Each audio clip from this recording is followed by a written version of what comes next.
मत खोलना ताबूत।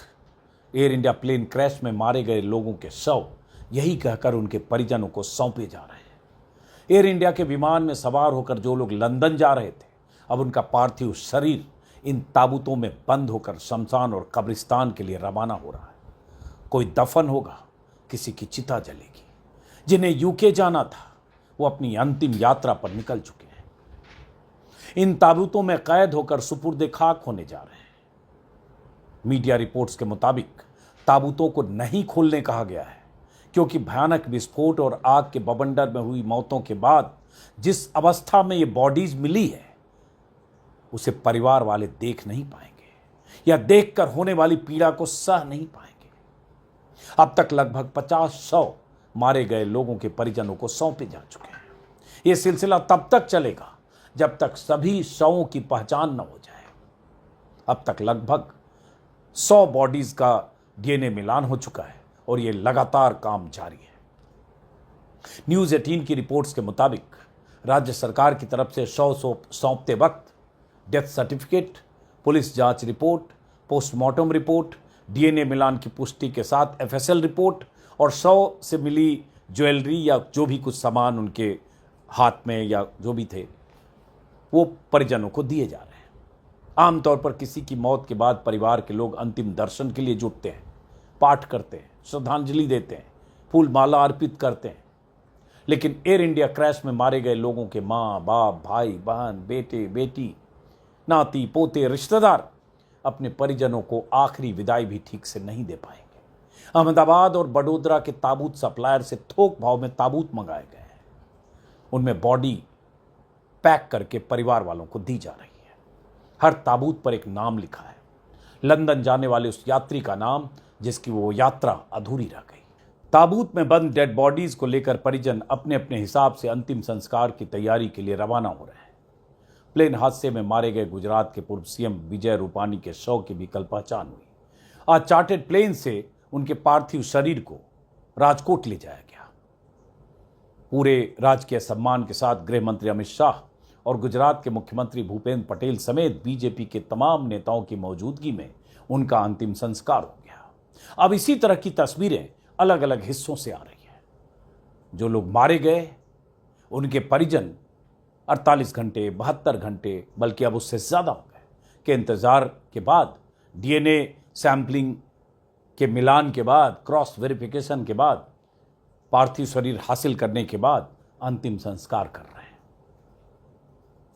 एक साथ इतने लोगों की मौतों के बाद ताबूत बनाने वालों का काम बढ़ गया है।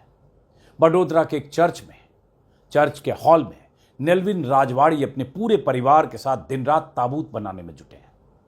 60 साल के नेल्विन राजवाड़ी 3 दशकों से ताबूत बनाते हैं, लेकिन इतने कम समय में इतने ताबूत बनाने का ऑर्डर इससे पहले उन्हें कभी नहीं मिला। इन्हें करीब 125 ताबूत बनाकर देना है। इमरजेंसी की स्थिति में नेल्विन, उनके बेटे अर्निश और बहू बीना राजवाड़ी के साथ हाथ बटाने के लिए ईसाई समुदाय के कुछ और लोग आ गए हैं। ये सब मिलकर परसों से ही बड़ोदरा के फतेहगंज इलाके में स्थित एक चर्च के परिसर में ताबूत बनाना जारी रखे हुए हैं। 2 बार कुछ ताबूत भेज चुके हैं, बाकी बनाने और भेजने की तैयारी चल रही है। ये अहमदाबाद में जो प्लेन क्रैश हुआ उसके लिए एयर इंडिया ने हमको कॉल दिया था कि आप हमें ये कॉफिन बॉक्स तैयार करके दिए। अभी कल तक हमको 50 कॉफिन बॉक्स का ऑर्डर आया था, जो आज दोपहर तक हमें उनको 25 कॉफिन बॉक्स पहुंचाने थे, डिलीवर करने थे। थोड़ा सा लेट चल रहे हैं हम लोग, लेकिन अभी नेक्स्ट इवनिंग तक हम लोग उनको बाकी का जो 50 है वो कंप्लीट कर देंगे। अभी जस्ट वहाँ से कॉल आया कि दूसरे 70 चाहिए जो उनको कल रात को चाहिए। तो अब किस तरह देखना था इतनी बड़ी संख्या में? इससे पहले सर मैं तो बहुत छोटा था, क्योंकि जब भुज का हादसा हुआ था, भुज में अर्थक्वेक का, कि मेरे फादर ने और जो भी हमारे नेबर्स थे जहाँ पे हमारा वर्कशॉप था, वो पूरे सब नेबर्स ने इकट्ठा होकर 40 कॉफिन बॉक्स आर्मी को सर्व किया था उस टाइम पे। और ये उसके बाद का ये तो सबसे ज़्यादा ही नंबर बड़ा हो गया, क्योंकि इतना ज़्यादा वर्कलोड आ गया। और वर्कलोड तो नहीं बोल सकते, लेकिन एक अच्छी सेवा का मौका हमको मिला। तो इसके लिए हम लोग वैसे भी प्रिपेयर रहते हैं। आधी रात को भी ये सब डेथ का कोई कुछ बोल नहीं सकता, कभी भी हो सकती है किसी की, तो हम लोग प्रिपेयर रहते हैं, लेकिन इतने बड़े के लिए हम लोग प्रिपेयर नहीं रहते हैं। किस तरह ये मतलब जो एयर इंडिया है उन्होंने बोला है कि हम लोग प्रोवाइड करेंगे लॉजिस्टिक, या यहाँ से हम लोग करके देंगे या वो लोग करेंगे, और वो एट ए टाइम हम लोग देख लेंगे। जो my name is Ernest. Vadodara के जिस चर्च परिसर में नेल्विन राजवाड़ी लगातार दिन रात ताबूत बना रहे हैं, वहां द प्रिंट के एक संवाददाता पहुंचे। द प्रिंट के संवाददाता से राजवाड़ी ने कहा कि शुक्रवार की रात को जब अहमदाबाद से एयर इंडिया के अधिकारी ने फोन करके 100 ताबूत तैयार करने को कहा, तो हम इतने बड़े ऑर्डर के लिए तैयार नहीं थे। फिर 2 घंटे के भीतर समुदाय के लोगों से हमने प्लाईवुड, सफ़ेद कपड़ा और ताबूत बनाने के लिए ज़रूरी अन्य सामान का इंतजाम किया, और पिछले 24 घंटे से हम बिना रुके काम कर रहे हैं। नेल्विन के मुताबिक 15 लोग इस काम में पिछले 2 दिनों से शामिल हैं। शुक्रवार रात को चर्च परिसर में प्लाईवुड और कपड़े पहुंचाए गए और काम शुरू हो गया। नेल्विन की बहू बीना ने कहा कि जब मैंने हादसे के बारे में सुना तो मुझे लगा कि पापा को ताबूत के लिए कॉल आ सकता है, क्योंकि हादसा इतना बड़ा है, और अगले ही दिन हमें ऑर्डर मिल गया। द प्रिंट में ये खबर भी छपी है कि नेल्विन बता रहे हैं कि आमतौर पर यह ताबूत हम 6000 में देते हैं, लेकिन चूंकि इतना बड़ा हादसा है, गम का, शोक का ऐसा माहौल है, इसलिए हम 3000 में ये ताबूत तैयार कर रहे हैं। ऐसे ही अहमदाबाद के हरिनगर सोसाइटी में रहने वाले नीलेश बघेला भी दिन रात ताबूत बनाने में जुटे हैं। द हिंदू की खबर के मुताबिक नीलेश वैसे तो रोजी रोटी के लिए ऑटो रिक्शा चलाते हैं, लेकिन कभी ऑर्डर मिलने पर ताबूत भी बनाते हैं। कारपेंटर हैं, लिहाजा उन्हें लकड़ियों से ताबूत बनाने का काम आता है, उन्होंने सीख लिया। उन्हें भी एयर इंडिया ने 100 ताबूत बनाने का ऑर्डर दिया था। नीलेश दिन रात लकड़ियों को काट छांट करके ताबूत बनाने में जुटे हैं। नीलेश कहते हैं, मेरे लिए बिजनेस नहीं है, सेवा है।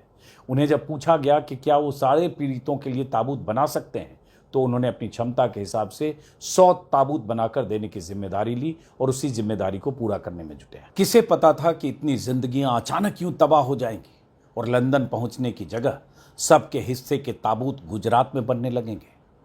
ये सारे वही चेहरे हैं जो एयर इंडिया के उस स्ट्रीमलाइनर विमान में सवार थे। 12 जून की दोपहर 1:38 तक ये जिंदा चेहरे अब मुर्दा बनकर ताबूत में कैद हो रहे हैं। अहमदाबाद के सिविल अस्पताल में जिन्हें बॉडी सौंपी जा रही है, उनकी लिस्ट में कुछ घंटे में अपडेट हो रही है, नए नाम जोड़े जा रहे हैं। करीब 150 परिवार अभी भी डीएनए सैंपल के मिलान के बाद अपने परिजनों की बॉडी का इंतजार कर रहे हैं। अस्पताल की तरफ से कहा जा रहा है कि धैर्य रखिए। परिवार अधीर हो रहा है कि कितना धैर्य रखें। अपनी पत्नी और 2 बच्चों के साथ लंदन में रहने वाले जावेद अली के भाई इम्तियाज और चाचा अयूब क्रैश के बाद से ही अहमदाबाद में हैं। दोनों ने अपना डीएनए सैंपल दिया है ताकि जावेद की बॉडी की पहचान हो सके। उनका कहना है कि आखिर इतना वक्त क्यों लग रहा है। जावेद अपनी पत्नी मरियम और अपने 2 बच्चों अमानी और जायन के साथ अपनी बीमार मां से मिलने मुंबई आए थे। वापसी के लिए जावेद को मुंबई से लंदन की डायरेक्ट फ्लाइट में टिकट नहीं मिला, तो उन्होंने अहमदाबाद से होकर लंदन जाने का टिकट बुक कर लिया और हादसे के शिकार हो गए। राजस्थान के डॉक्टर प्रतीक जोशी 4 साल पहले लंदन जाकर सेटल हो गए थे। अब अपनी डॉक्टर पत्नी कोमी जोशी और 3 बच्चों को लेकर लंदन जा रहे थे। प्लेन में ही उन्होंने अपनी पत्नी और बच्चों के साथ एक सेल्फी ली थी, जिसमें प्यारे से बच्चे मुस्कुरा रहे हैं, जो उनकी आखिरी सेल्फी साबित हो गई। प्रतीक जोशी का परिवार भी उनकी बॉडी का इंतजार कर रहा है और उनके पिता, उनकी तकलीफ का आप अंदाजा भी शायद नहीं लगा सकते। जिनका बेटा, जिनकी बहू और 3 पोते पोती, जिसमें जुड़वा बच्चे भी थे। वो अपनी फैमिली लेने आया था बेचारा।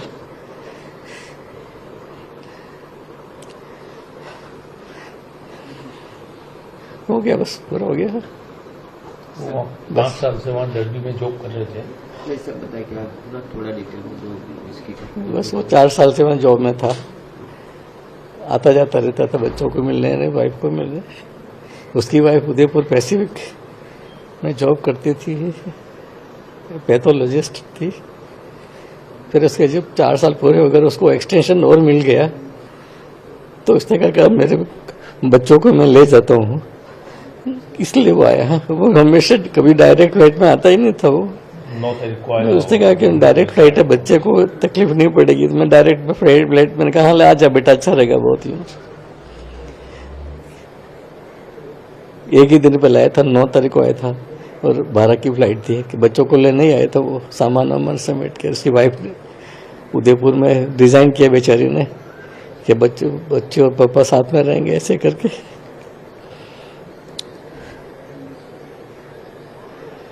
बस फिर वो बेचारी ने 2 दिन पहले ही रिजाइन किया मेरी बहू ने,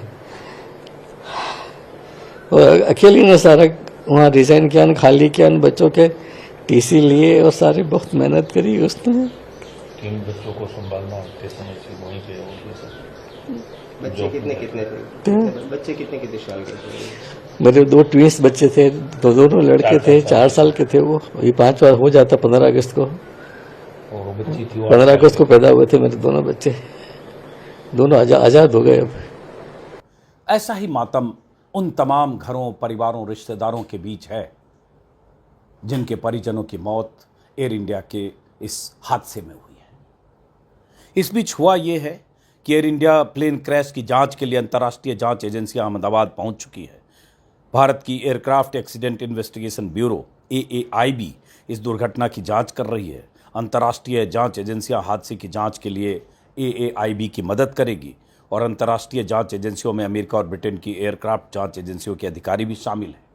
उनकी तस्वीरें आई जो अधिकारी वहां जांच के लिए पहुंचे हैं, क्योंकि बराबर बात यह हो रही है कि आखिर चूक क्या हुई, क्या हुआ आखिरी 30-40 सेकेंड में कि प्लेन का कंट्रोल पायलट से छूट गया। क्या हुआ उस सेकेंड में कि पायलट मे डे की कॉल देते रहे और प्लेन उनसे आउट ऑफ कंट्रोल होकर 650 फीट से नीचे एक बिल्डिंग पर आकर गिरा, और उसके बाद की सारी कहानी जानते हैं। तमाम तरह की थ्योरी, तमाम तरह की के आकलन, अनुमान, बहुत तरह के सिविल एविएशन एक्सपर्ट, पूर्व पायलट, ये सब लगातार बता रहे हैं, कह रहे हैं। AAIB aircraft accident investigation bureau, वो मुझे लगा था अब तक पहुंच गया होता, या फिर वो 2-3 दिन लिया, क्योंकि जो एक्सपर्ट्स है एक साथ बैठ के वहां मीटिंग करके फिर इंडिया आए होंगे, क्योंकि ये बहुत अहम है। ये लोग बहुत अहम है, वो बहुत अहम है। हम लोग इंटरनेशनल सिविल एविएशन ऑर्गेनाइजेशन का एक मेंबर है, तो हमें नियम मानना पड़ेगा। सारी दुनिया में जो नियम है वो नियम मान रहे हैं। तो जब भी कोई एक्सीडेंट होता है तो AAIB के एक टीम आते ही है, और ये फटाफट भी आ चुके हैं। उनका भी कमेटी फॉर्मेशन हो गया। ये कमेटी का जो इंडिपेंडेंट रिपोर्ट होगा, जो हमारे देश का कमेटी बना है DGCA का, उसके साथ इंटीग्रेट होगा, कंपेयर होगा, बात करेंगे, उनके मीटिंग्स काफी चलेंगे। तो एक प्रिलिमिनरी रिपोर्ट आने का शायद हमें मिल सकता है, क्योंकि मुझे इतना पता है जिस दिन से DFDR मिला है, और अगर वो उसको आप अपने जो फ्लाइट सेफ्टी के कंप्यूटर और सॉफ्टवेयर में इंटीग्रेट कर दिया, इनपुट ले लिया, अब तक उनके पास सारे पिक्चर होंगे, ऐसे नहीं कि नहीं होंगे, 100% है। और वो जो फ्लाइट सेफ्टी वाले हैं उनको तो पता ही है कंफर्म क्या है। तो वो कितने जल्दी प्रिलिमिनरी रिपोर्ट निकालें या फिर कितने जल्दी सावधान करें हमारे एयरलाइन वालों को, जिसकी भी गलती हो कितनी जल्दी करें, उसके लिए हम लोग वेट कर रहे हैं।